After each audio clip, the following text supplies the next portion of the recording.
Welcome back, guys. Okay, let's get started with the Young's double slit experiment. Okay, so Young's double slit experiment is basically an experiment which Thomas Young performed in order to prove the wave nature of light.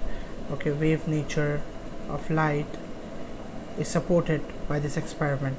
Okay, basically the two important properties of light, the two important wave properties of light, I should rather say, which are diffraction and interference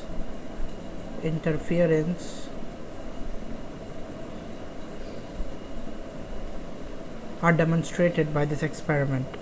Now these are the two wave properties which are demonstrated by this experiment. Now let's see what's happening over here. So what Thomas Young did, he took a light source, but remember, a light source is never pure, meaning if unless you take light of a single color. ठीक है, आप अगर single colour की light ले लेते हैं वो monochromatic pure हो सकती है, बट आप अगर वाइट लाइट ले रहे हैं तो वाइट लाइट आपको पता है कि it is a mixture of all colours, right, it is a mixture of all other lights of all different wavelengths. So in front of that उन्होंने एक लाइट फिल्टर प्लेस किया. ठीक है, what the light filter did was it absorbed all the different lights from this white light and allowed only a particular color of light, a particular frequency of light to be generated or to be passed. All the other light frequencies were absorbed by this filter. This produced monochromatic light frequency. Okay, monochromatic मतलब single frequency of light. अच्छा, अब monochromatic light frequency उन्होंने generate कर ली. अब यही monochromatic light wave यहाँ से जब जनरेट हुई तो वो डिफ्रैक्शन होगी. ठीक है, यहीं से भी डिफ्रैक्शन होगी, बट ये इतनी सिग्निफिकेंट आपको नज़र नहीं आएगी. लेकिन जो आपको सिग्निफिकेंटली नज़र आएंगी वो यहाँ पर स्लिट्स पर पहुँचने के बाद नज़र आएगी. अच्छा, ये स्लिट्स क्या होती हैं? स्लिट्स बेसिकली इन होल्स को कहते हैं. ठीक है, इन ये जो छोटे छोटे आपको होल्स नज़र आ रहे हैं, दो होल्स हैं इस वक्त. ये सामने एक पूरी वॉल है. ठीक है, there is a wall over here and within that wall there are two small slits basically holes को कहते हैं. ठीक है, slits are small holes and basically the size of that hole is such that they are comparable to the wavelength of the light. Okay, they are so small that they can be compared to the wavelength of this light. This is the wavelength, right? The wavelength can be compared to the size of these holes, meaning they might be half the wavelength or they might be 1.5 times the wavelength. Actually not more than wavelength, but generally they are less than the wavelength size. Okay, they are comparable to the size of the wavelength.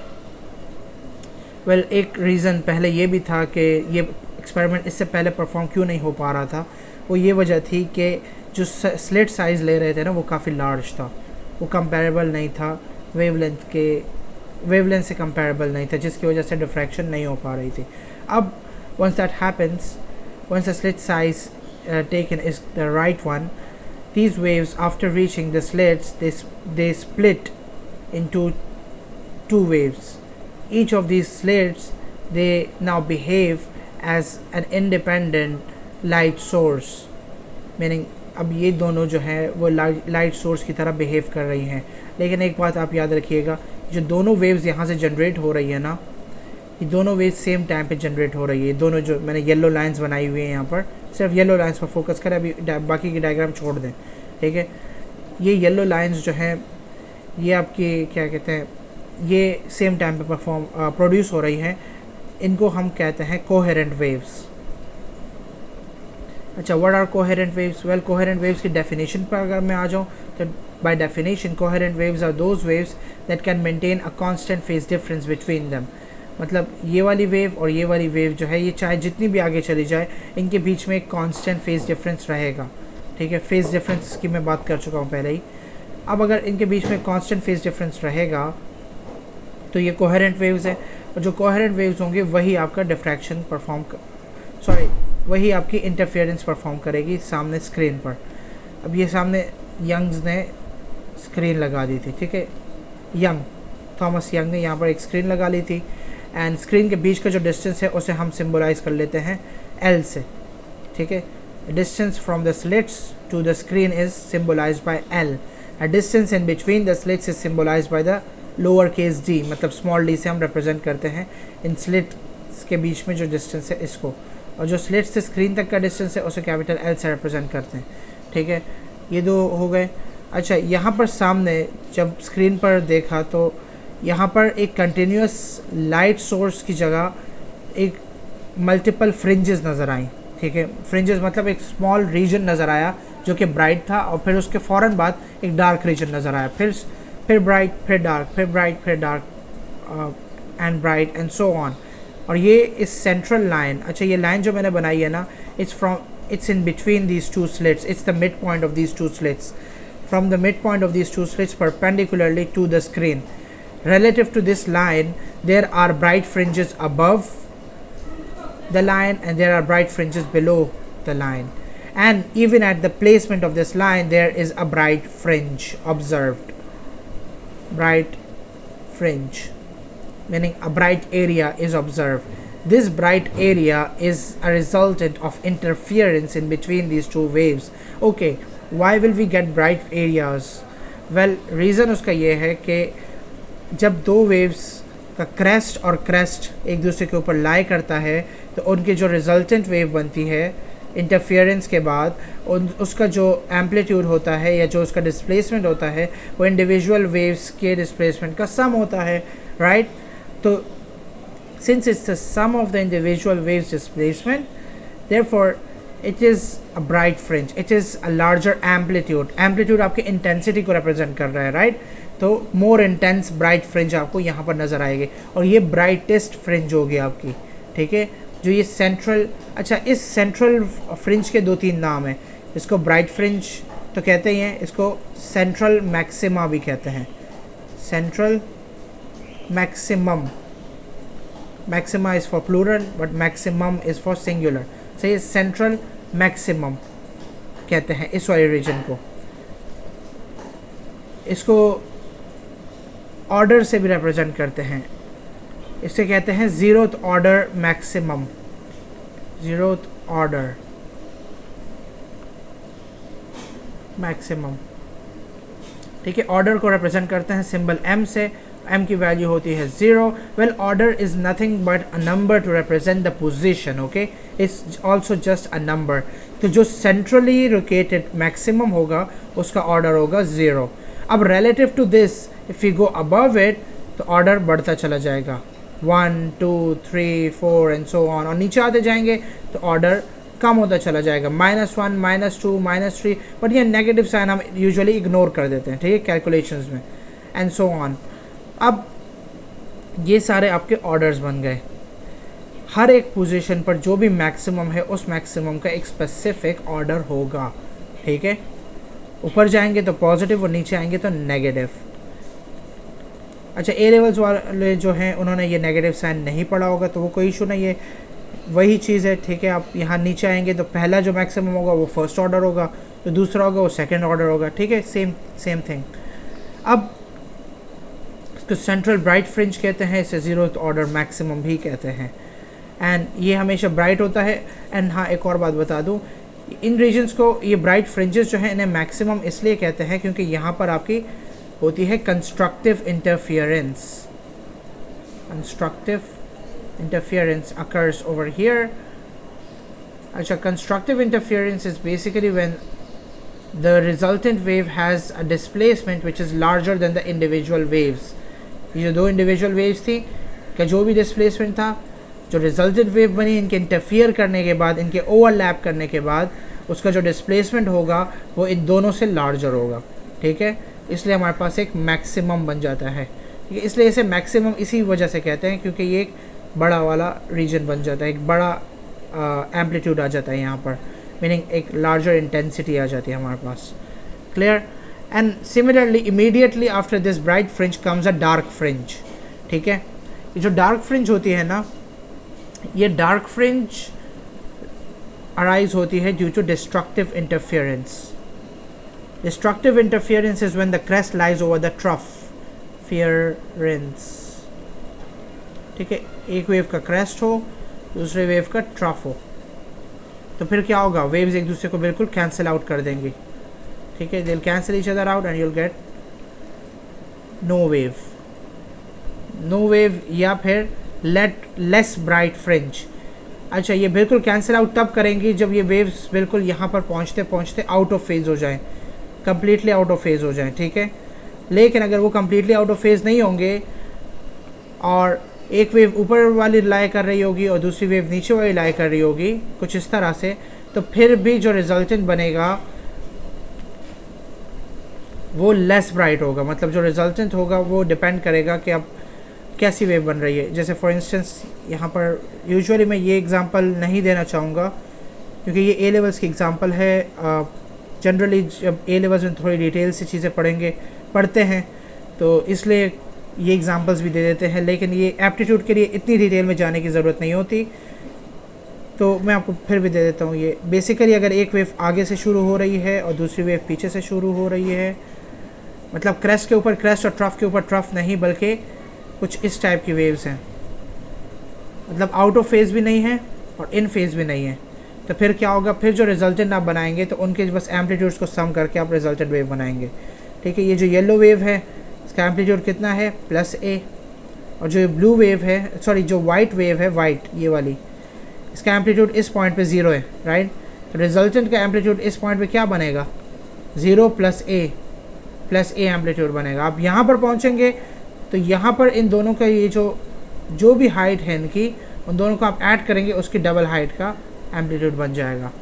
अब आप यहाँ पहुँचेंगे तो यहाँ पर फिर से ये 0 हो गई है, तो ये दोबारा यही हाइट आ जाएगी, एंड फिर यहाँ से आप नीचे चले जाएंगे, एंड सो ऑन उस तरह से बनाएंगे, तो फिर ये इस टाइप की एक रिजल्टेंट वेव बनेगी। ये था जब कंस्ट्रक्टिव हो रही है, और जब यही वेव्स इसी तरह से हो लेकिन ऊपर नीचे हो, ठीक है, one is above the axis and other is below the axis, meaning they are neither in phase nor out of phase, but still they are not, like most of it is experiencing destructive interference, ठीक है। तो फिर देखेंगे क्या हो रहा है। तो बेसिकली अब क्या हो रहा है, अब यहाँ पर जो एम्पलीट्यूड था वही जो ब्लू वाली वेव का एम्पलीट्यूड था, और जो इसका एम्पलीट्यूड है, इसका वाइट वाली का एम्पलीट्यूड है 0, ब्लू वाली का एम्पलीट्यूड ये पूरा रीजन है, मतलब +a।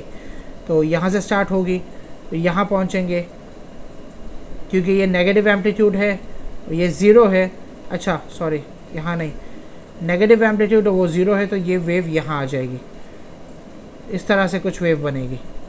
या फिर एप्टीट्यूड के लिए आप ये सारा कुछ अगर समझ नहीं आया कोई इशू नहीं है, आप बस ये याद रखें जब क्रेस्ट के ऊपर क्रेस्ट लाई करेगी तो एक बड़ी वेव बनेगी, और जब ट्रफ के ऊपर ट्रफ लाई करेगी तो एक छोटी वेव बनेगी, राइट। और या फिर अगर ये जब ट्रफ के ऊपर ट्रफ लाई कर रही है तो तब भी एक बड़ी वेव बनेगी, लेकिन जब क्रेस्ट के ऊपर ट्रफ लाई करे तो फिर एक छोटी वेव बनेगी, ठीक है। और वो डिपेंड करेगा कि अब इनके इंडिविजुअल डिस्प्लेसमेंट्स क्या है। अगर इसकी इंडिविजुअल डिस्प्लेसमेंट है +d फॉर एग्जांपल, और इसका इंडिविजुअल डिस्प्लेसमेंट है -2d, तो जो रिजल्टेंट वेव बनेगी वो होगी +d -2d, तो रिजल्टेंट बन जाएगा -d का। तो ये रिजल्टेंट वेव कुछ इस तरह से होगी जो कि इन दोनों से छोटी है, या फिर इस वाली वेव के ही जितनी है, लेकिन इन दोनों का सम नहीं है। तो कहने का मतलब ये है कि डिस्ट्रक्टिव हो या कंस्ट्रक्टिव हो, कंस्ट्रक्टिव कब होगी, जब क्रेस्ट के ऊपर क्रेस्ट या ट्रफ के ऊपर ट्रफ, और डिस्ट्रक्टिव कब होगी, जब क्रेस्ट के ऊपर ट्रफ लाई करेगा। अब यहाँ पर जो ये डार्क फ्रिंजेस है ना, ये तो या तो आपको बिल्कुल कम्प्लीटली डार्क नज़र आएंगे, या तो लेस इंटेंसिटी ब्राइट फ्रिंजेस नज़र आएंगे, मतलब इनकी इंटेंसिटी बहुत लो होगी, ठीक है, क्योंकि एक्सपेरिमेंट में एक्सपेरिमेंटल एरर्स भी होंगे, ठीक है। एक्सपेरिमेंटल एरर्स के बेसिस पर ये कम्प्लीटली डार्क नहीं नज़र आएगी। ये कम्प्लीटली डार्क नज़र आने के लिए कम्प्लीटली आउट ऑफ फेज होना ज़रूरी है, ठीक है, मतलब क्रेस्ट के ऊपर एक ट्रफ का लाइक होना ज़रूरी है, और क्रेस्ट और ट्रफ का एम्पलीट्यूड सेम होगा, क्योंकि ये दोनों वेव्स सेम ही एम्पलीट्यूड की हैं। एक्चुअली ये है ही सेम वेव्स, क्योंकि इनकी सोर्स सेम है, राइट। अब तो यहाँ पर आपको ये बात याद करने की है कि जो डार्क फ्रिंजेस हैं they are form by destructive interference, bright fringes by constructive interference, dark fringes destructive interference, and so on, ठीक है। अब ये बात तो क्लियर हो गई। अब यहाँ के इसके फार्मूलाज देख लेते हैं। बेसिकली जो मैक्सिमा होता है ना, मैक्सिमा से लेकर यहाँ सेंट्रल पोजीशन तक का जो ये एक इमेजिनरी लाइन ले लेते हैं, यहाँ तक ये जो इमेजिनरी लाइन है ये इस हॉरिजॉन्टल एक्सिस के साथ जो ये एंगल बनाती है ना, इसे कहते हैं एंगुलर डिविएशन, ठीक है, angular deviation of the maxima from the central position. ये एंगल, ये distance in between the fringe, in between the slits, and distance in between the fringes, and the distance of the individual fringe from the central bright fringe, इन सारे quantities को use करते हुए हम अपने formulas को देखेंगे अब। ठीक है, मैं लिख चुका हूँ लेकिन मैं दोबारा लिखूँगा अब यहाँ पर। बेसिकली पहले फार्मूला जो हम पढ़ेंगे वो है how to determine the fringe spacing. ठीक है, जो दो इंडिविजुअल ब्राइट फ्रिंजेस आपके पास स्क्रीन पर आई हैं, राइट, ये फॉर एग्जांपल ये सारी ब्राइट फ्रिंजेस है, उनके बीच में जो रीजन है वो डार्क फ्रिंजेस का रीजन है। अब जो दो ब्राइट फ्रिंजेस हैं उनके बीच का जो रीजन है ना, उसको हम डेल्टा एक्स से रिप्रेजेंट कर लेते हैं। इसका फॉर्मूला बन जाएगा delta x equals lambda L upon small D. अच्छा, ये यहाँ पर सिम्बल्स चेंज हो गए हैं, मैं ए लेवल्स वालों से बात कर रहा हूँ। आपने जो ए लेवल्स में जो फार्मूला पढ़ा था ये वही फार्मूला है, x is equals to lambda D upon small a, ये वही फार्मूला है। बस एल की जगह हमने डी की जगह कैपिटल एल यूज़ कर लिया, ए की जगह स्मॉल डी यूज़ कर लिया। ठीक है, अब सिंस इंटर की बुक से पढ़ रहे हैं तो मैं ये वाले सिम्बल्स यूज़ कर रहा हूँ। अब एल जो है, L it's the distance between the slits and the screen, ये पूरा। जो स्मॉल डी है इसमें ये वाला, this is the distance between the slits. Lambda जो है ये वेव लेंथ है ऑफ द वेव्स। ठीक है, और जो डेल्टा एक्स है this is the fringe spacing, distance in between individual fringes. ठीक है, ये पहला फार्मूला हो गया, ये आपने याद रखना है, और इसकी कैलकुलेशंस भी आती हैं। ठीक है, और इसकी वर्डिंग के यही हो सकता है कि आपसे ये सिंबल्स का पूछ लें या फिर फार्मूला ही पूछ लें। ठीक है, फार्मूलाज भी पूछ लेते हैं। फिर इसके बाद दूसरा फार्मूला जो है वो है ब्राइट फ्रिंजेस के लिए। ठीक है, मैक्सिमा के लिए d sign theta equals m lambda. अच्छा, अगर आपने डिफ्रैक्शन ग्रेटिंग पढ़ लिया है अभी से तो ये आपको उससे मिलता जुलता फार्मूला नज़र आएगा। बिल्कुल ये उससे मिलता जुलता फार्मूला ही है।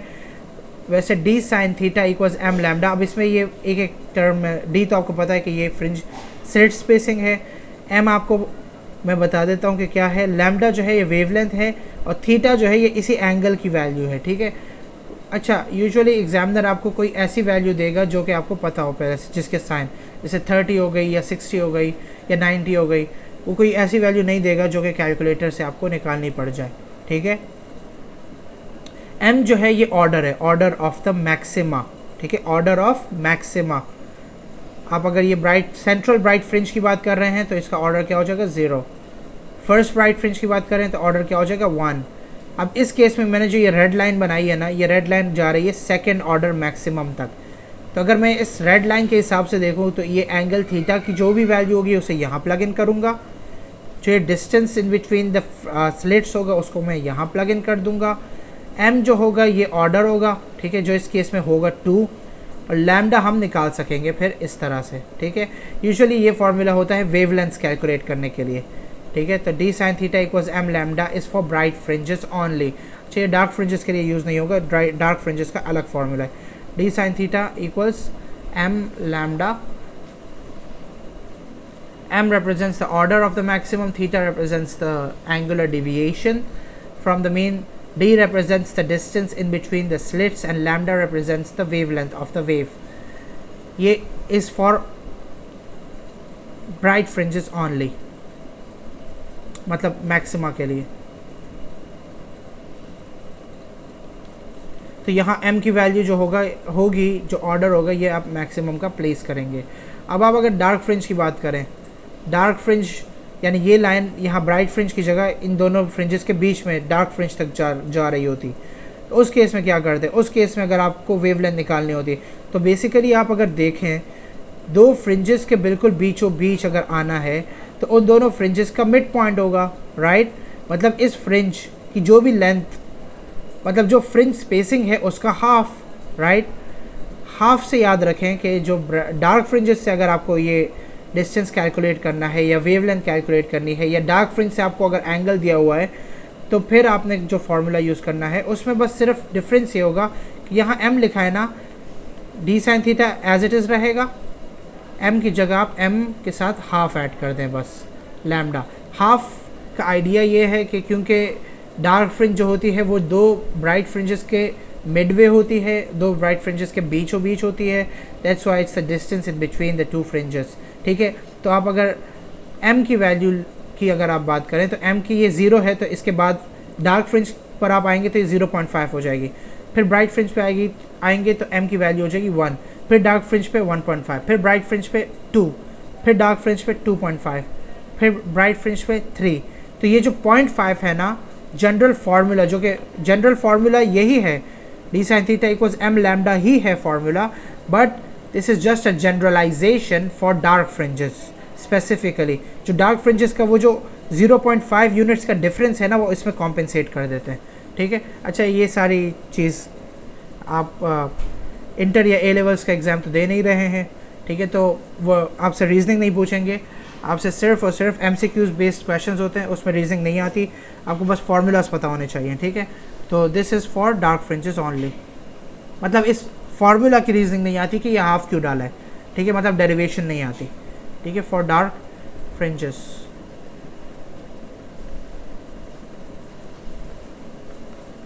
ओनली।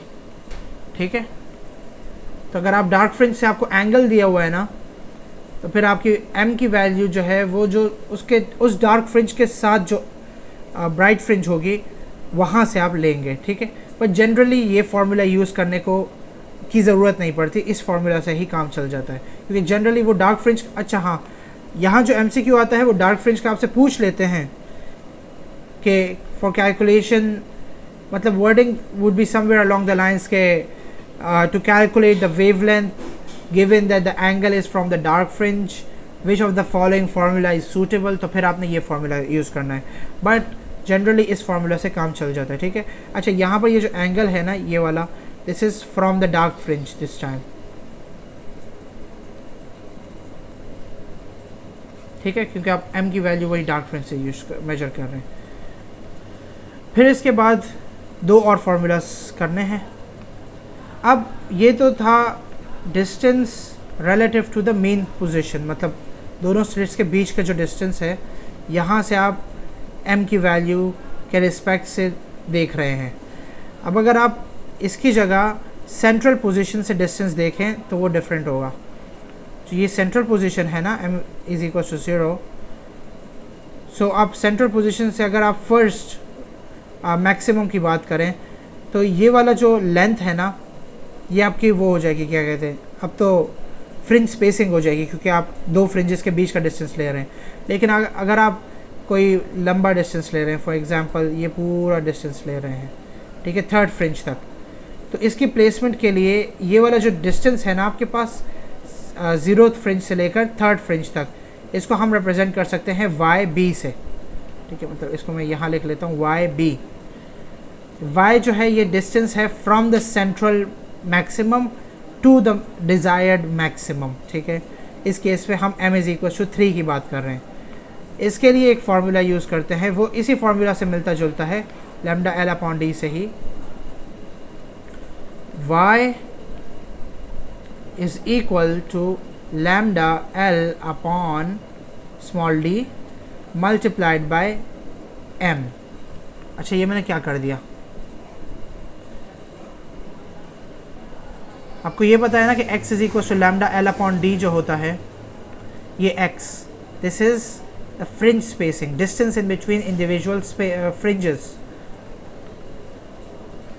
ये YB जो है ना, ये है distance of that fringe from the central maximum. ठीक है, अब m की वैल्यू जो है ये वाली, ये उस मैक्सिमम का ऑर्डर है। ठीक है, this is the order of the maximum. अब m की वैल्यू 2 होगी, तो ये डिस्टेंस जो होगा, ये आप सेंट्रल मैक्सिमम से लेकर सेकंड फ्रिंज तक का जो ये वर्टिकल डिस्टेंस है ना, ये आप कैलकुलेट कर लेंगे। और इसी तरह से अगर आप डार्क फ्रिंज की बात करें तो उसको मैं YD से रिप्रेजेंट कर लेता हूँ। ठीक है, YD, तो उसमें भी यही लैम्डा L अपॉन D ही होगा, बट साथ में m की जगह m प्लस हाफ लगा लेंगे, तो डार्क फ्रिंजेस के लिए बस हाफ ऐड हो जाएगा, और ये भी distance from the central maximum ही होगा। ठीक है, मतलब इन फार्मूलाज को हम पोजीशंस के नाम से जानते हैं। ठीक है, पोजीशन ऑफ द मैक्सिमम को रिप्रेजेंट करने के लिए ये फार्मूला यूज़ करते हैं। And this actually sums up the theory of Young's double slit experiment. तो मैं यहाँ पर समराइज़ कर लेता हूँ फार्मूलाज को। अगर आपको फ्रिंज स्पेसिंग कैलकुलेट करनी है तो lambda L upon small D. अच्छा, अगर आपको इसमें कोई m से मल्टीप्लाई नहीं करना, ना m प्लस हाफ से मल्टीप्लाई करना है, ठीक है। अगर आपको पोजीशन निकालनी है ब्राइट फ्रिंज की, इसी फार्मूला के साथ बस आप क्या मल्टीप्लाई कर देंगे, उसका मैक्सिमम। अगर आपको डार्क फ्रिंज से की पोजीशन चाहिए तो फिर इसी फार्मूला के साथ आप m प्लस हाफ मल्टीप्लाई कर लेंगे। फिर इसके बाद d sine theta equals m lambda आप यूज़ कर सकते हैं एंगुलर डिविएशन के लिए, स्पेसिफिकली फॉर ब्राइट फ्रिंजेस, ठीक है, मैक्सिमा के लिए। And d sine theta equals m plus half lambda जो है ये आप यूज़ कर सकते हैं डार्क फ्रिंजेस के लिए, मिनिमास के लिए, ठीक है। मिनिमा कहते हैं डार्क फ्रिंज को, ठीक है। मिनिमम होता है singular, minima plural. Thank you guys, next video में फिर कंटिन्यू करेंगे।